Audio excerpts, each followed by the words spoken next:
education to be functional.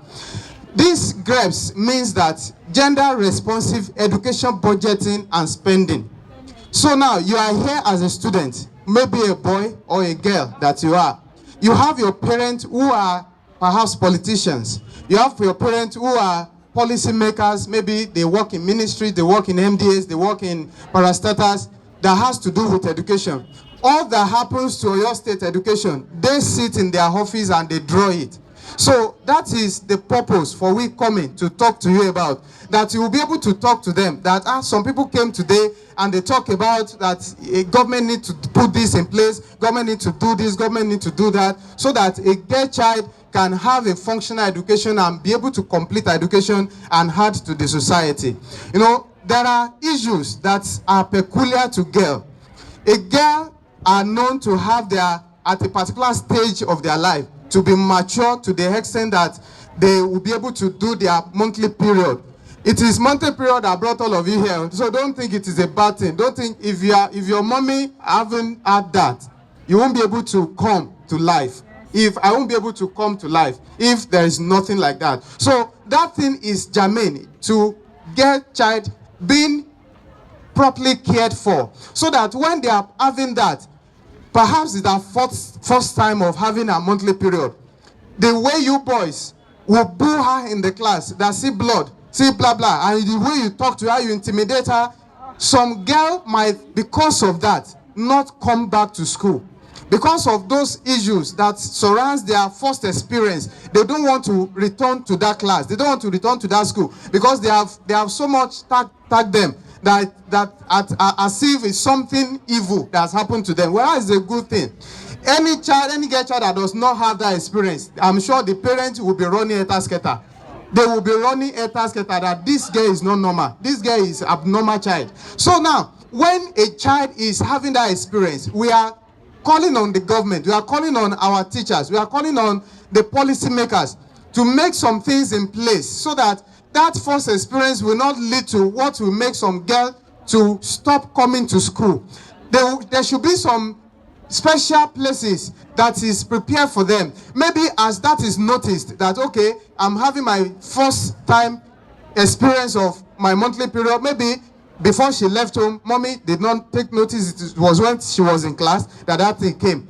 There should be a facility that will prepare her well for education that day, that because of that she will not be sent back home, that go back home, go and take care of yourself. No, there should be facilities on ground that will make her to prepare herself, you know, take care of herself, clean up herself, and come back to start learning with other class members, start learning with male members that have no problem.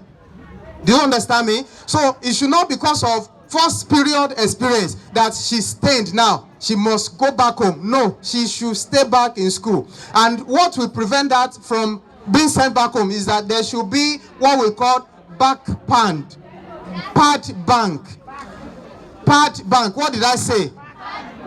No, just like, you know, bank now, you have money bank where you store up your money. You have power bank where you store up power for your phone to be, you know, recharged when it's coming down. Now, this one we call it pad bank. So there is a place in the school that is there, it is stored up there, it's pad for girl to have a clean up, you know, refresh herself and prepare to go back to class once that, you know, experience is noticed. Do you understand me?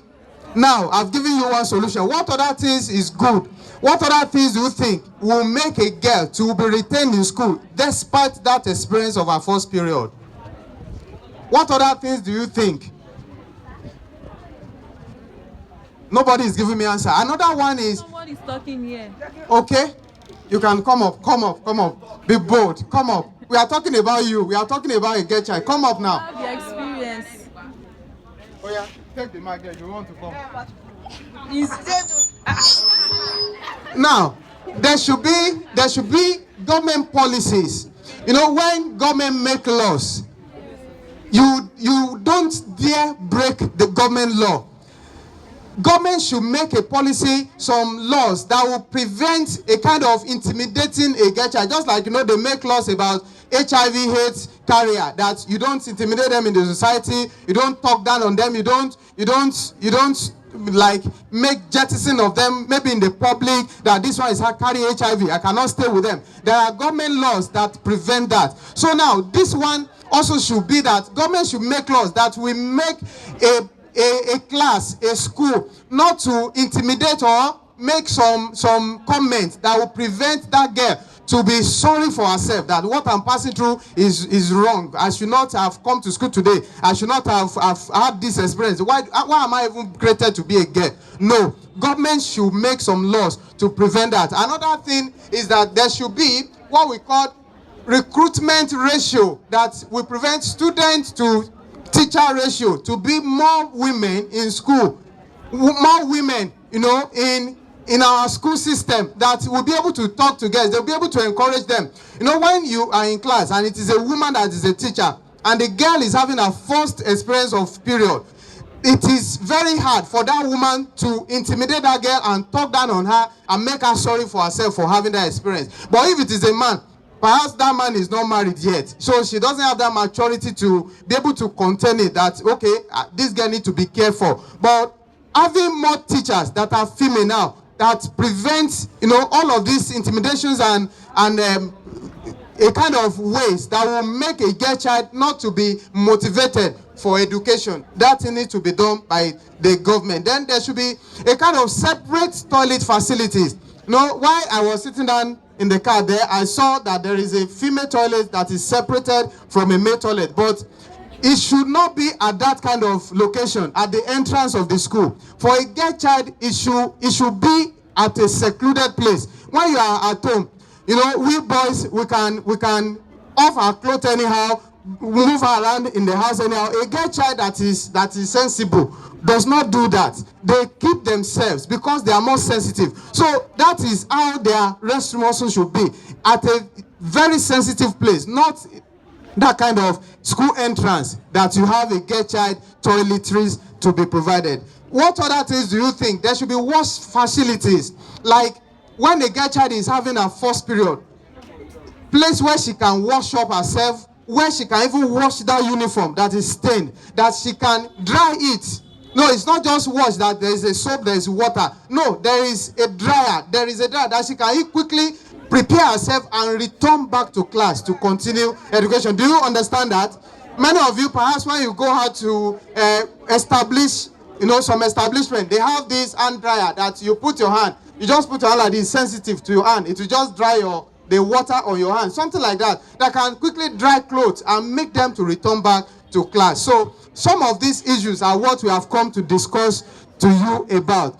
There are issues that we cannot exhaust now. These are issues that we cannot, totally trash out, that we have talked it and that is the end thing. So what I want to push it out to you now, what do you think the government should do that has not been mentioned, or your parents should do, or maybe policymakers should do, maybe NGOs they can help you with, to make sure that a girl child has a functional education and they complete it?